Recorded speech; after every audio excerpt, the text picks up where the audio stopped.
بتاتا ہے پاپا وہ جس بات پر آپ ماما سے جھگڑے تھے نا، آپ نے ماما کو وارننگ بھی دی تھی، ماما نے پھر وہی کام کیا ہے، اسی لڑکے سے ماما فون پر باتیں کرتی ہیں۔ بہت غصہ آتا ہے شاہد کو کہ دیکھو میں نے کتنے اچھے طریقے سے معاملے کو وائنڈ اپ کیا اور اس کو سمجھایا، معاف بھی کیا، جھگڑا بھی نہیں ہوں، مزید ذکر بھی نہیں کیا، اور اس نے پھر وہی کالی کرتوت۔ لیکن اس مرتبہ یہ جو رابطہ کر رہی تھی کامران سے، وہ اپنے موبائل سے ڈائریکٹ کر رہی تھی، کیونکہ پچھلا موبائل تو لے لیا تھا شوہر نے۔ شاہد بہت سوچتا ہے کہ یہ باز نہیں آ رہی، وہ کیا کرتا ہے اب کی دفعہ سسر کو اور اپنے سالے کو گھر بلاتا ہے، بٹھاتا ہے اور تسلی سے ان کو ساری بات بتاتا ہے کہ اس نے پہلے بھی یہ حرکت کی ہے، میں نے معاف کر دیا، اور اب پھر یہ حرکت اس نے کی ہے۔ بیوی آگے سے جواب دیتی ہے یہ میرے کردار پر الزام لگا رہا ہے،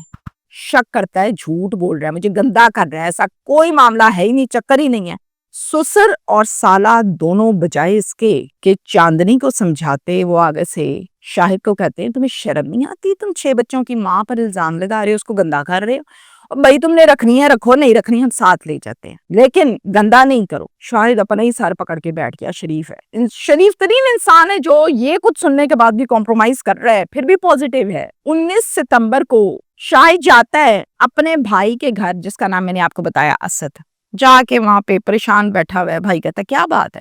ساری بات تفصیل کے ساتھ اپنے بھائی کو بتاتا ہے، میں نے پہلے پکڑا، معاف کیا، پھر نہیں باز آئی، پھر کیا،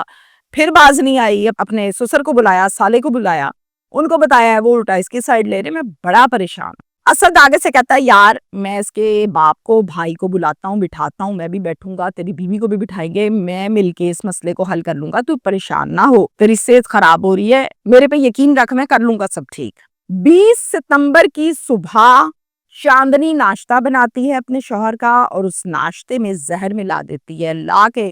بڑے پیار محبت سے وہ ناشتہ شوہر کو کرواتی ہے، اور کچھ ہی دیر کے بعد وہ وہیں پر ڈھیر ہو جاتا ہے۔ اب جناب فوراً سے کامران کو کال کر کے بتاتی ہے کہ میں نے کام کر دیا ہے، تم آ جاؤ۔ کامران بھی جھٹ پٹ آ جاتا ہے۔ اب اندر ہی اندر کامران اس بات پر ڈر رہا تھا، اس کو شک تھا کہ ایسا نہ ہو کہ پھر سے کہیں اٹھ کے بیٹھ جائے، یہ بچی نہ جائے، اینٹ پکڑتا ہے، اس کے سر میں مارتا ہے، 1 نہیں 2 نہیں، لگاتار اینٹیں مار مار کے کہ اچھی طرح یہ مر جائے، تسلی کر رہا ہے۔ اس کی لاش کو بوری میں بند کرتا ہے، ڈالتا ہے، اور اب سوچ رہا ہے کہ کدھر ٹھکانے لگاؤں، کدھر ٹھکانے لگاؤں، کب جان چھٹے، کدھر کروں، کسی کو پتہ نہیں چل جائے۔ دونوں آپس میں گپے مار رہے ہیں۔ کہتا ہے ایسا کرتے ہیں آگ لگا دیتے ہیں اس کی لاش کو، خود ہی جل جل کے ختم ہو جائے گی۔ چاندنی کہتی ہے کہ اس گھر میں آگ نہیں لگانی، بچے سوئے ہوئے ہیں، دھواں نکلے گا، ہمسائے اٹھ جائیں گے، پکڑے جائیں گے، لگانی ہے تو کہیں اور لگاؤ۔ اب سوچ بچار کرتے ہیں تو اسی گلی میں جہاں ان کا گھر ہے اس سے کچھ گھر چھوڑ کے آگے ایک مکان میں کنسٹرکشن ہو رہی ہے، زیر تعمیر ہے، وہاں پر اس بوری کو لے کر جاتا ہے اور آگ لگا دیتا ہے،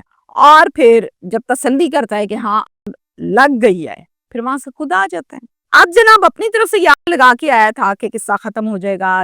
پوری کی پوری جل جائے گی اور بات ختم، لیکن معاملہ ختم نہیں ہوا، معاملہ چھپا نہیں، ہمیشہ کی طرح قتل پھر سے اوپن ہوا۔ کیسے؟ لاش کو جو اس نے آگ لگائی تھی وہ بھڑکتی چلی گئی، وہ بھڑکتی چلی گئی، اور بھڑکتے بھڑکتے شعلے دکھائی دینے لگے، ہمسایوں کو دھواں آیا، اسمیل آئی، تو ہمسائے اکٹھے ہو گئے، تو پھر دیکھا جا کر تو پتا چلا کہ یہ تو لاش ہے، آگ بجھانے لگے، اور وہیں سے پولیس کو کال کی۔ تھانے کا نام ہے جناب ریس کورس، وہاں کی نفری آئی، آ کے وقوع دیکھا، اس لاش کو پوسٹ مارٹم کے لیے ہسپتال شفٹ کیا، اور پھر اس وقوعے پر کام شروع کیا، اور پوسٹ مارٹم کے بعد جب دوبارہ سے شناخت کے عمل کو شروع کیا گیا تو جناب پتا چل گیا کہ یہ تو شاہد کی لاش ہے، اور شاہد کے جب گھر کو ٹریس کیا گیا، بیوی کو ٹریس کیا گیا، تو بیوی کے گھر جب گئے، شاہد کے گھر جب گئے تو جناب بیگم صاحبہ فرار ہو چکی تھی، اور گھر پر صرف بچے تھے 6 کے 6۔ جب شاہد کے والد اور بھائی سے رابطہ کیا گیا، جس پر پہلے تو باپ اور بھائی پھوٹ پھوٹ کر رونے لگے، اور پھر بھائی اسد،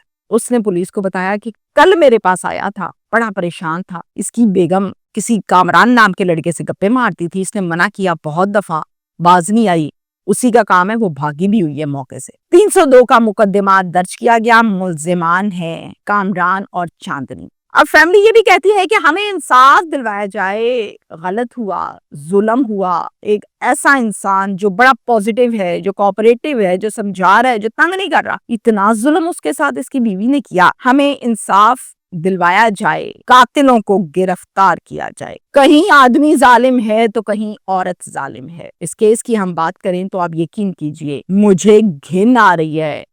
چاندنی کا لفظ لیتے ہوئے اس عورت کا کردار کریکٹر جو خبر کے مطابق مجھے پتا چلا جب میں نے تصدیق کی تو یقین کرے عورت کے نام پر دھبا ہوتی ہیں ایسی عورتیں جن کو نہ خود شرم ہوتی ہے نہ اپنی عزت کا پتا ہوتا ہے نہ گھر کی عزت کا پتا ہوتا ہے. میں کہتی ہوں فرشتہ انسان جس نے بیوی کی بد کرداری کو دیکھنے کے بعد بھی اس کو قبول کیا اور ایک طرف وہ بد کردار بیوی